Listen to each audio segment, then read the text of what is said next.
रात अमावस की थी। चंदर मजे से गाड़ी चलाने का लुत्फ उठा रहा था। रास्ते पर ट्रैफिक तो छोड़ ही दीजिए, दूर दूर तक एक गाड़ी भी नजर नहीं आ रही थी। खाली रोड पर गाड़ी चलाने का मजा कुछ और ही होता है, और चंदर उस समय वही कर रहा था। रात के करीबन 2 बज रहे थे और अचानक हाईवे पर बीचों बीच सफेद साड़ी पहने एक औरत खड़ी थी। उसके बाल खुले हुए थे। जैसे ही गाड़ी की हेडलाइट्स उसके ऊपर पड़ी, उसका सफेद फीका चेहरा और सफेद साड़ी पर लगे खून के धब्बे चंदर को साफ नजर आ गए। चंदर की गाड़ी ने 2-3 पलटियां खाई और वो सड़क के किनारे मौजूद एक बड़े से पेड़ से जा टकराई। वो औरत अब भी वहीं खड़ी थी। जैसे ही चंदर की सांसें बंद हो गई, वो औरत रास्ते से निकली और घनी झाड़ियों की तरफ गई।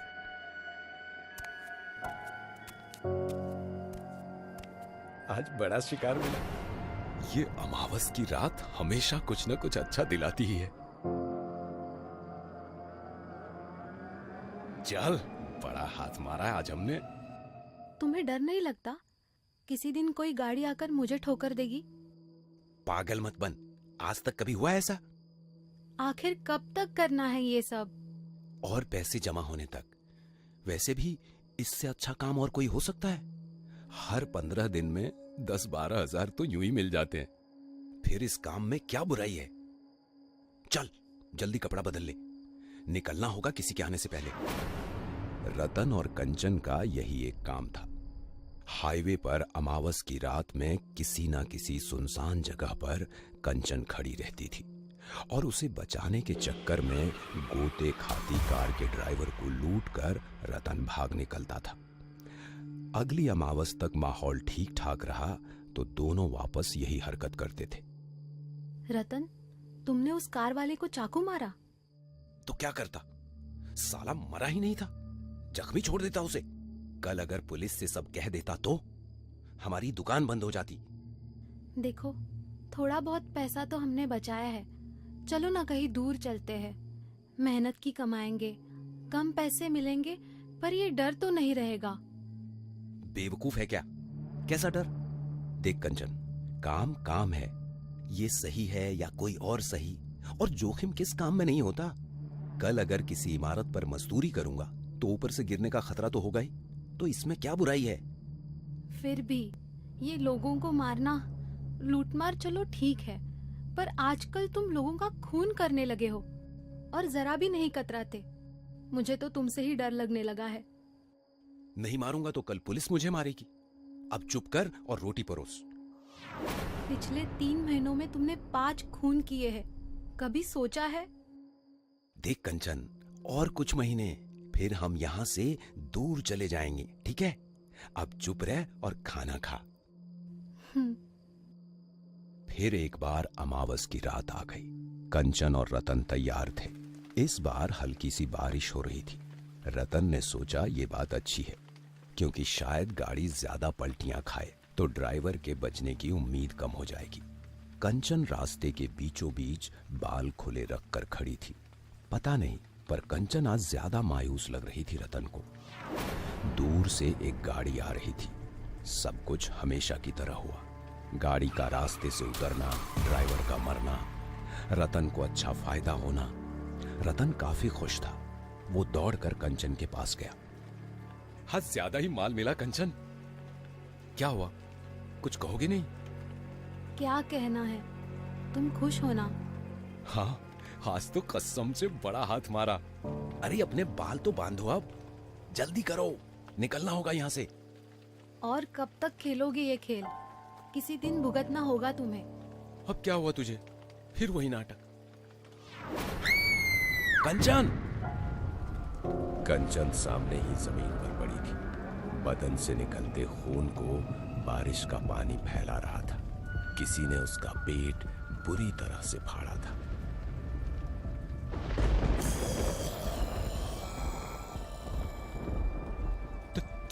तुम कौन हो? पहचाना नहीं? तुम आप जिंदा? ये वही औरत थी जिसे रतन ने एक्सीडेंट के बाद बेरहमी से चाकू चलाकर मार डाला था। उसका बेटा और पति तो पहले ही मर चुके थे, लेकिन अपनी आखिरी सांसें लेती हुई ये औरत रतन को ही देख रही थी, मानो उसका चेहरा अपने जेहन में उतार रही थी। रतन ने बस एक मंगल सूत्र के लिए उसका गला चीरकर उसे मौत के घाट उतारा था। बचाओ! बचाओ! बचाओ! चीखते चिल्लाते रतन ने वहां से भागने की कोशिश की, लेकिन बदले में सुलगती रूह के मुकाबले उसका भागना बेकार गया। उस भयानक औरत ने उसे अपने लंबे हाथों से जकड़ लिया और बड़े आराम से उसका गला अपने नुकीले नाखूनों से चीरती रही, जब तक उसकी जान नहीं निकल गई।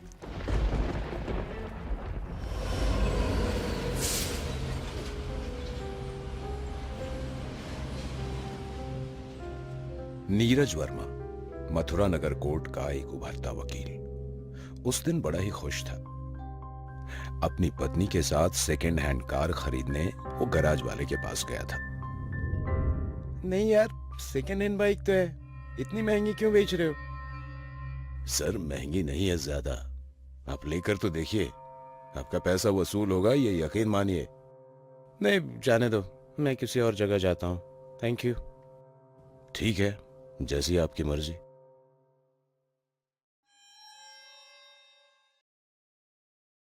कहिए नीरज साहब, डिलीवरी ले जाएंगे आज ही?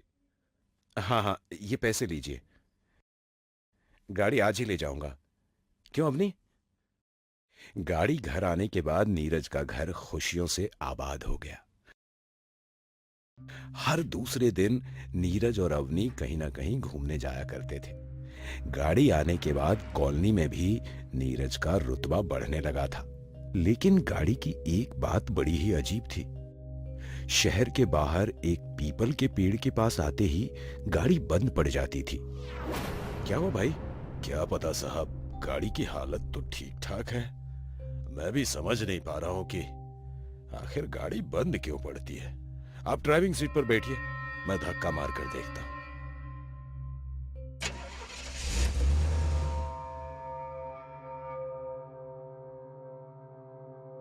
अजीब बात है साहब, किसी दिन गाड़ी पूरा दिन गैराज में रखना, एक बार चेक तो कर लेता हूं।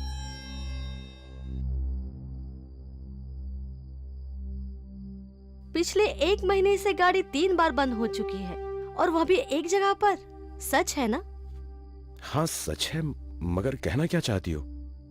नीरज, देखो मुझे यह बात बड़ी अजीब लग रही है। तुम किसी मंदिर में जाकर गाड़ी की शांति करा लो, ऐसे होते रहना ठीक नहीं है। देखो अवनी, मैं एक पढ़ा लिखा इंसान हूँ, मैं इन बातों पर विश्वास नहीं करता। हो सकता है गाड़ी कुछ देर चलकर खराब हो जाती है।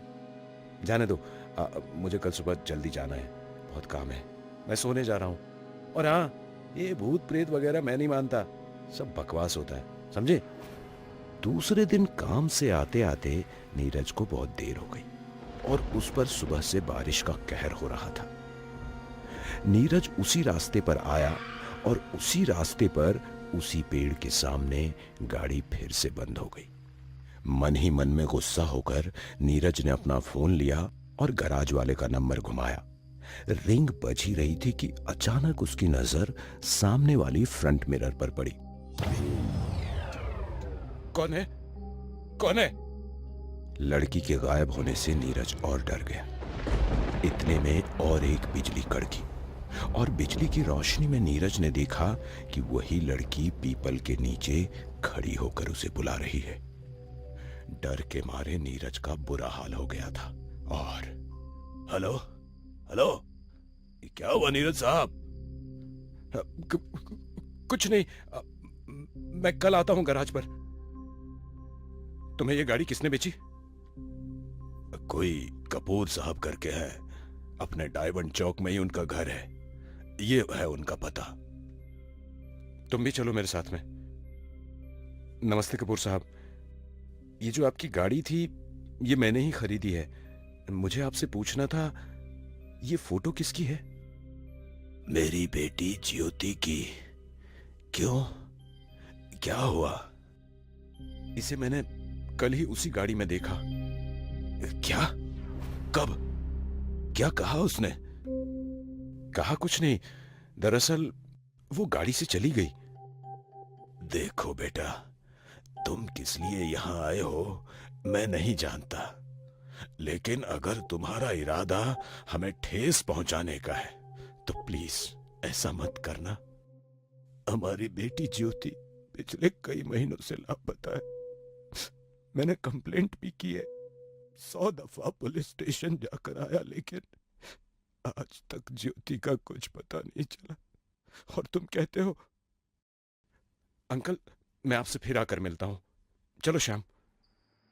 अंधेरी रात में नीरज गराज वाले को साथ लेकर उस पीपल के पेड़ के नीचे चला आया।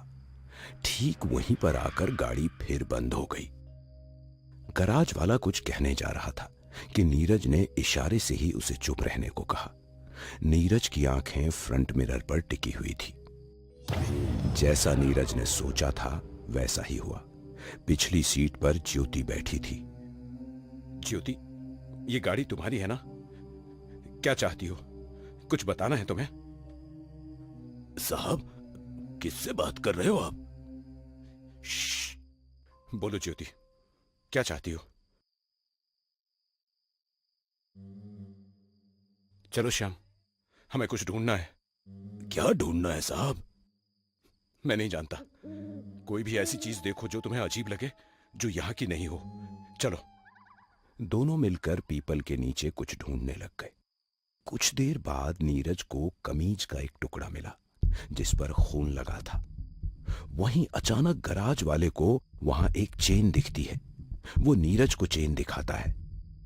नीरज समझ नहीं पाता, लेकिन उसे ये लग रहा है कि शायद ये चेन उसने पहले भी कहीं देखी है। और अचानक ही गाड़ी स्टार्ट हो गई।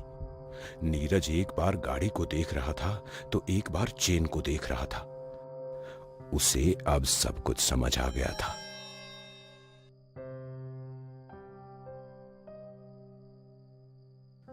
श्याम, याद है हम ये गाड़ी लेने आए थे, तब एक लड़का कोई बाइक खरीदने आया था। हाँ, याद है साहब। तुम उसका नंबर या पता बता सकते हो? बिल्कुल दे सकता हूं।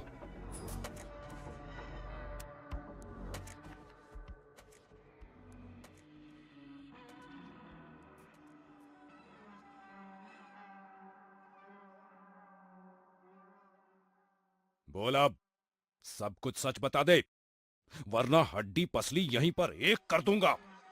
बताता हूँ साहब, मैं ज्योति के कॉलेज में पढ़ता था। ज्योति अमीर घर से है, यह हमें पता था। हमें नशे के लिए पैसों की सख्त जरूरत थी, इसीलिए हमने एक प्लान बनाया। हमने किसी बहाने ज्योति से लिफ्ट मांगी और उसे उस पेड़ के रास्ते पर ले गए। वहां हमने उसका सारा पैसा और गहने चाकू की नोक पर हथिया लिए, लेकिन हमें डर था कि कहीं वो हमारी कंप्लेंट ना कर दे।